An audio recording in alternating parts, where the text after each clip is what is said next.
Bonjour, dans cette vidéo, nous allons voir comment résoudre une équation différentielle du premier ordre sur l'exemple du circuit RC.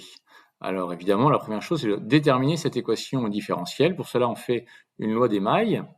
E égale à UR, qui est égal à RI, plus UC. Et comme pour un condensateur, I égale à C D2UC sur DT, cela me donne RC D2UC sur DT plus UC égale à grand E. Je vais juste tourner cette équation différentielle d'une autre manière, en écrivant la tension à gauche et en divisant par RC. Donc plus 1 sur RC UC égale E sur RC.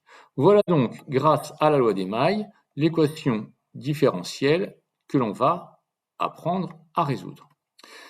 C'est une équation différentielle du premier ordre avec un second membre. Ceci se résout en 4 temps.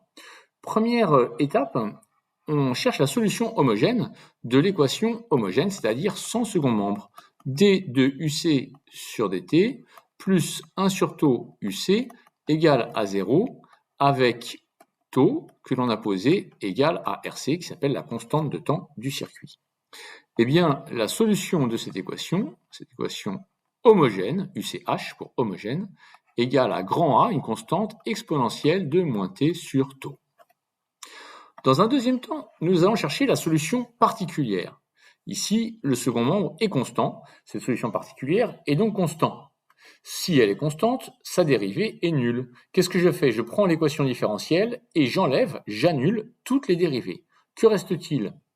1 sur RC fois UC particulier égale à E sur RC. Vous comprenez qu'il vient assez facilement que cette solution particulière sera égale à grand E.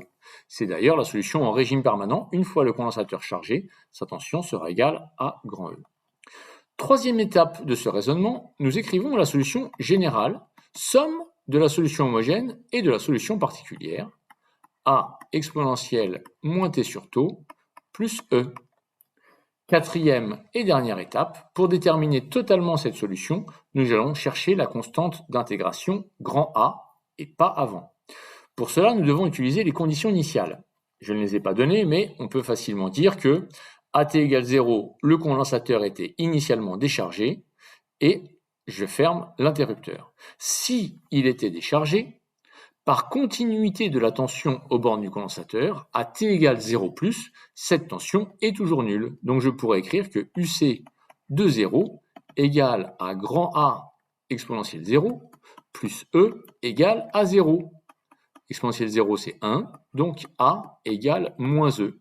C'est terminé, j'ai la solution complète, UC de t égale à E facteur de 1 moins exponentielle moins t sur taux. La courbe qui correspond à cette expression est la suivante. Si je représente UC en fonction du temps t, on a une asymptote qui charge à grand E, et ça représente la courbe de charge du condensateur, qui n'est pas très jolie, mais bon. Et je peux retrouver taux sur ce graphique. Il y a deux manières. La première, c'est d'effectuer une tangente à l'origine qui va intercepter l'asymptote en t égale à taux. Deuxième méthode plus précise, le point d'abscisse taux a pour ordonnée 0,63 E. C'est donc une bonne méthode assez précise pour déterminer la valeur de la constante de temps taux. On précise au passage que à 3 taux, je suis à 95% de la charge totale de mon condensateur. Et à 5 taux, je suis à 99% de cette charge. Attention, ceci me permet d'évaluer la durée de charge, mais ne correspond pas à une détermination précise de la valeur de taux.